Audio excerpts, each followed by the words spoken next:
वाता चेटी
आपल्याकडे वेळ फार कमी आहे.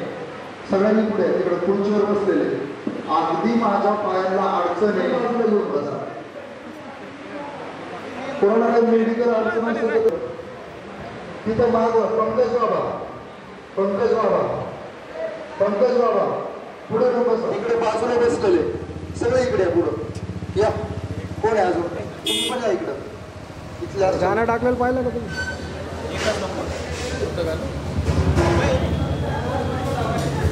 एकच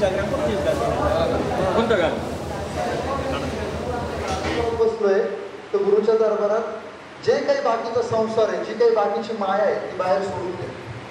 आणि इथून पुढं जोपर्यंत गुरूंचा आदेश येत नाही तोपर्यंत सागर ज्यांच्यामुळे उपलब्ध झालाय ते आपल्या सर्वांचे गुरुवर्य राजू बाबा यांना मी सगळ्यांच्या वतीने सर्वप्रथम साष्टांग नमस्कार करतो आहोत. आणि त्यानंतरून आपण आपल्या गुरूंचं स्मरण करणार आहोत आणि कार्यक्रमाला आपण सुरुवातही करणार आहोत. सगळ्यांनी जिथं बसलेले जे जे कोणी बसले सर्वांनी डोळे बंद करा. सर्वांनी करा करा लवकर जोपर्यंत. आणि गणेश भगवानची आपण पहिले आराधना करू नंतर गुरूंचं चित्र समोर आणा. सूर्य कोटी समप्रभ निर्विघ्नं कुरु मे देव सर्वकार्येषु सर्वदा. गुरुर्ब्रह्मा गुरुर्विष्णु गुरुर्देवो महेश्वरः गुरुर्साक्षात् परब्रह्म तस्मै श्री गुरवे नमः. तस्मै श्री गुरवे नमः. तस्मै श्री गुरवे नमः.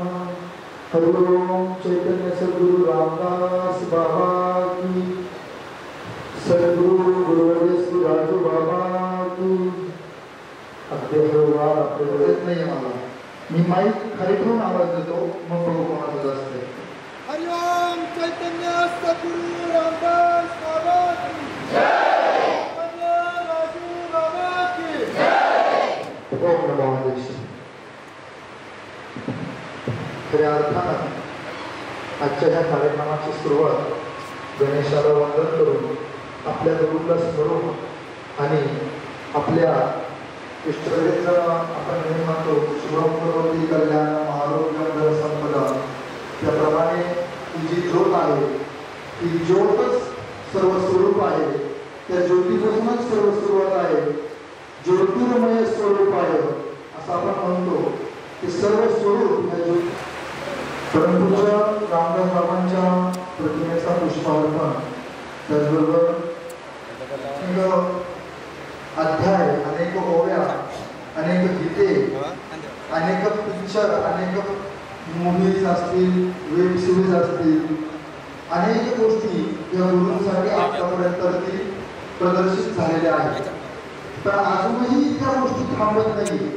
दरवर्षी, दर दिवशी, दर क्षणाला गुरूंच्या नावाने गुरु म्हणून ह्या सर्व गोष्टी या समाजात आणि ह्या जगात जोपर्यंत आपण सर्व आहोत, जोपर्यंत सूर्यचंद्र आहे तोपर्यंत सुरू राहतील. कारण की गुरुचं रूप फेडण्या इतकं त्यांना गुरुचं स्थान दिलंय. गुरुचं स्थान सांगितलं शिवाजी त्यांच्या चरणी लागतोय. त्या भगवंताला गुरु चुकला नाही.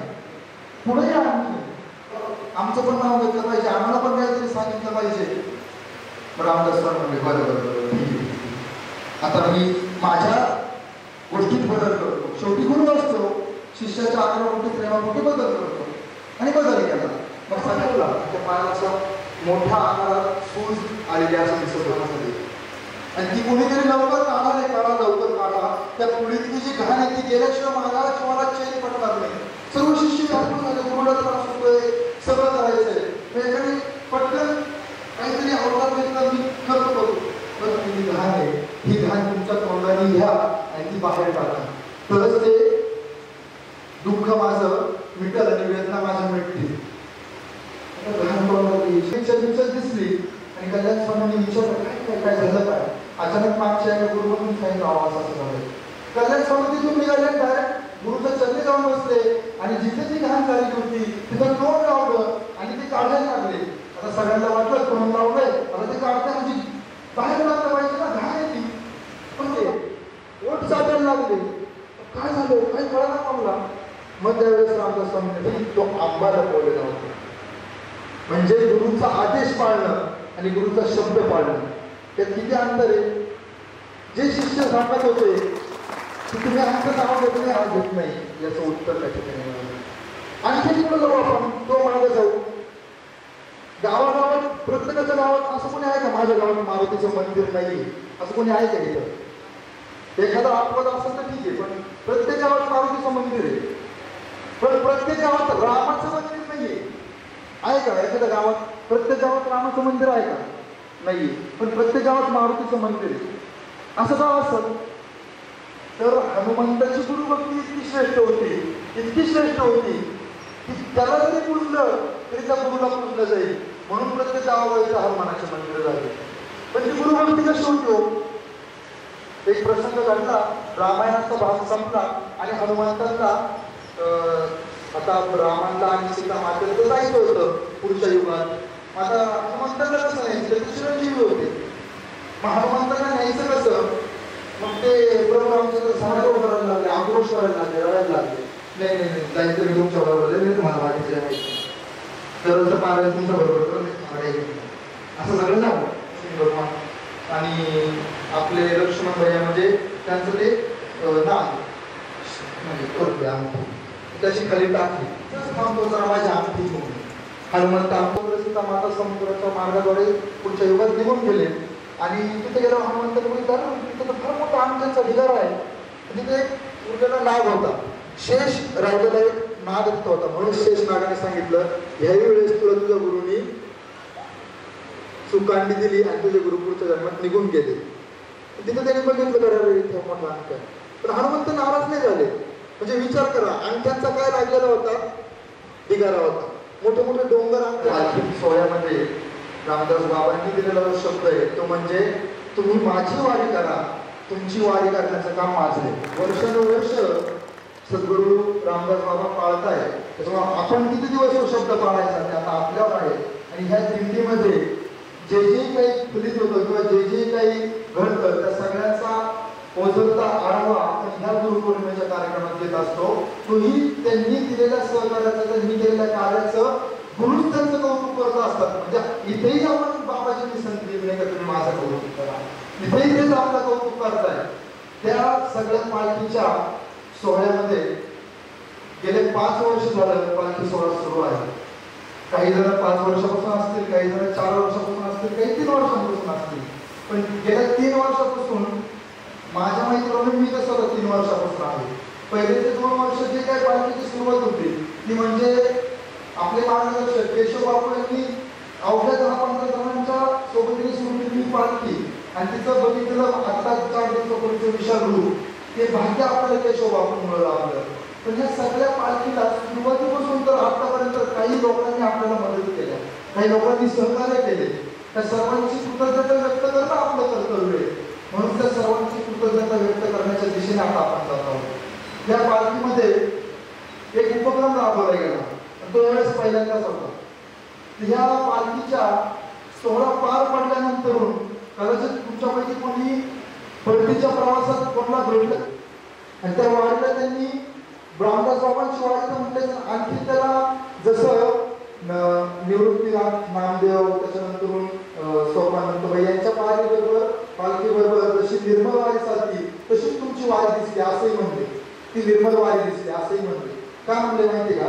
तर आपल्याच गुरुबंधूंपैकी, आपल्याच गुरुबंधूंच्या शिष्य परिवारापैकी जे काही मोहाडीकडचे जे, आणि आता तुम्ही म्हणशाल की पहिले मानकरी घ्यायला पाहिजे, पहिले सगळे घ्यायला पाहिजे, स्वच्छता पहिले का घेतली?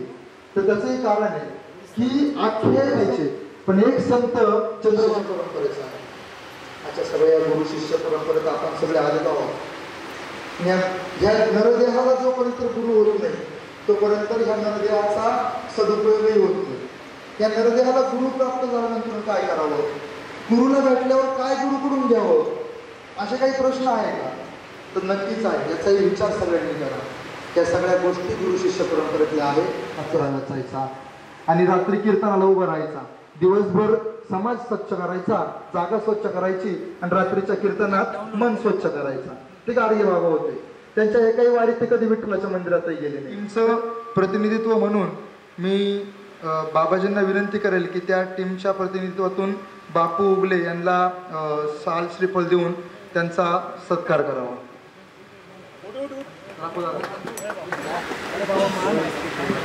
आपल्या पालखीचे ज्यांनी सगळे वारकरी संप्रदाय ज्या एका वस्तूवरती, ज्या एका शस्त्रावरती उभा आहे, गेले अनेक वर्ष त्याच शस्त्रावरती उभा आहे, ते म्हणजे पूजनीय विणा, जो नारद मुनींनी मिरवला. संपूर्ण त्या विण्यावरतीच चाललेलं आहे.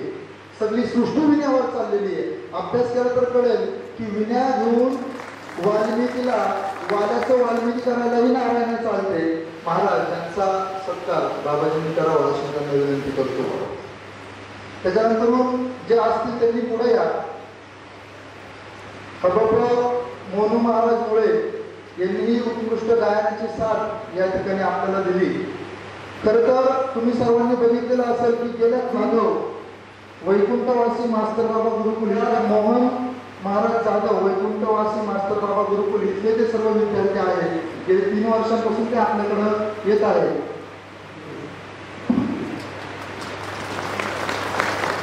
त्यांचं कोणी आलेलं असेल प्रतिनिधी त्यांनी पुढे यायचंय. यांच्या प्रतिनिधित्व मी बाबांचे आभार व्यक्त करतो.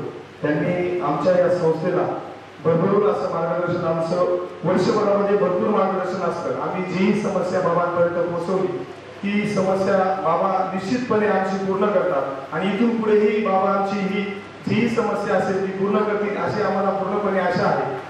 व बाबांनी विशेष असं लक्ष असू द्यावं असे आम्ही आमच्या संस्थेच्या वतीने बाबांना विनंती करतो आणि थांबतो. महाराजांनी जे मार्गदर्शन केलं ते सुंदर केलं. तसंच मी महाराजांना विनंती करतो की जसं ही तुम्हाला विनंती करतो. अनेक उपक्रम ह्या ट्रस्टच्या अंतर चालत आहे. आध्यात्मिक मार्गदर्शनाबरोबरच कौटुंबिक मार्गदर्शन. ते म्हणजे कसं, तर अनेक जण एक समस्या घेऊन येतात की जरा आमचं नवरा बायकोचं पटत नाही, तेवढं बघा बाबा.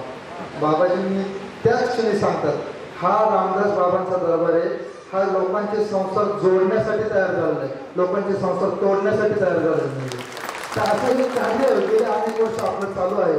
एक विषय निघाला म्हणून काय काय सेवा कार्य आपण केले ते सांगितले.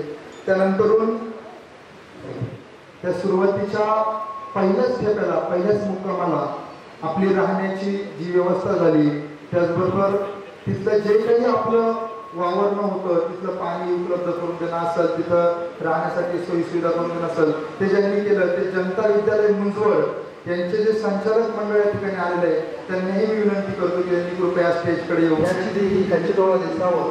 आपल्या मुलाच्या अंतिम सत्कार हे त्या वडिलांचंही कदाचित भाग्य आहे.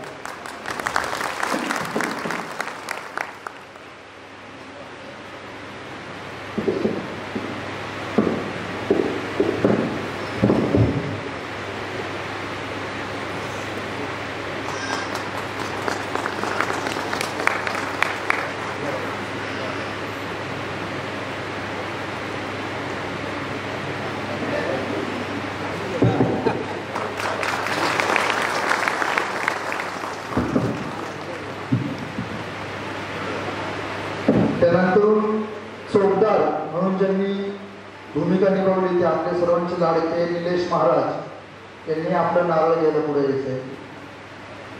त्यांचंही नारळ तयार ठेवावं. अर्थात ते कोणाला काही बोलले नाही पूर्ण वारी, त्यांच्या मौनातच सर्व काही होतं. त्यांची इच्छा आहे का पुढील प्रत्येक वारी ही शिस्तीत जावी, तसेच ते आपल्या सर्वांचे गुरुबंधू देखील आहे. यानंतर आपल्या या पालखीचे या दिंडीचे काही मानकरी ठरलेले आहेत.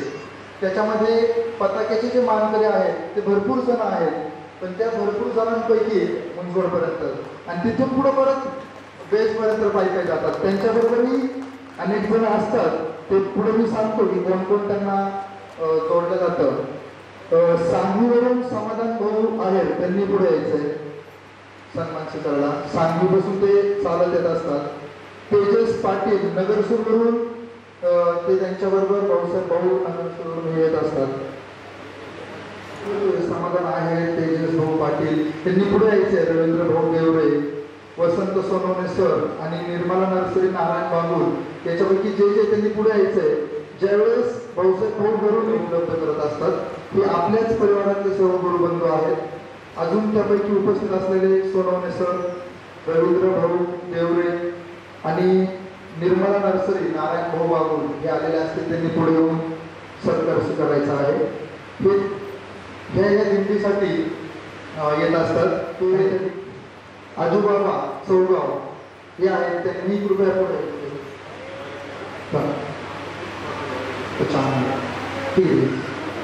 नामपूर ते मुंबई जी वारी आहे यांचाही सन्मान या ठिकाणी होत आहे.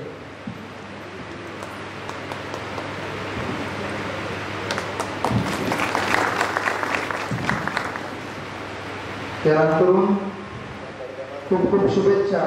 आमची इच्छा हीच आहे की बाबांची पालखी दरवर्षी मोहरीवरूनच यावी. त्यानंतर आपली पालखी पूर्ण फुलांनी सजावटीचं कार्य हे दरवर्षी भाऊ त्यांच्या हस्ते पार पडत असतात.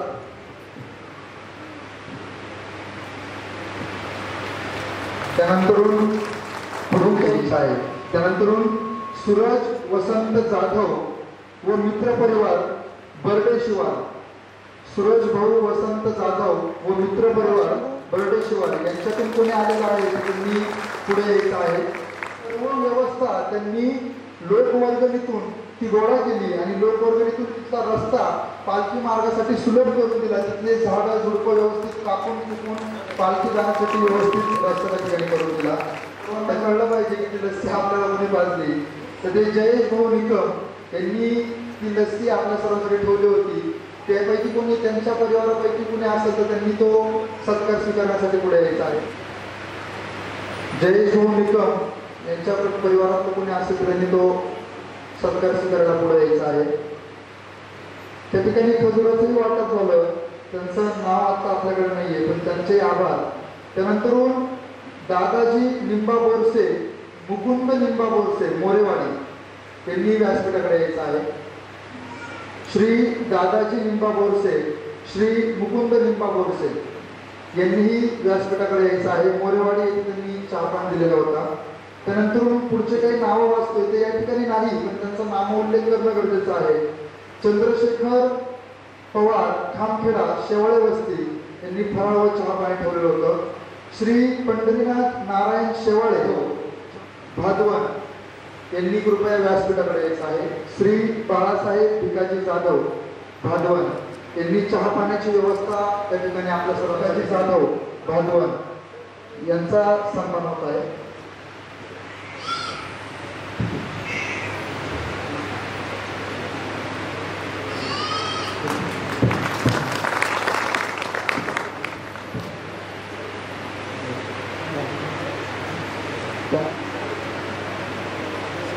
त्यांच्याबद्दल सांगायचं म्हणजे शेवटचा जो मुक्काम झाला पालखीचा त्या ठिकाणी मुक्काम झाला, त्या मुक्कामाची तिथली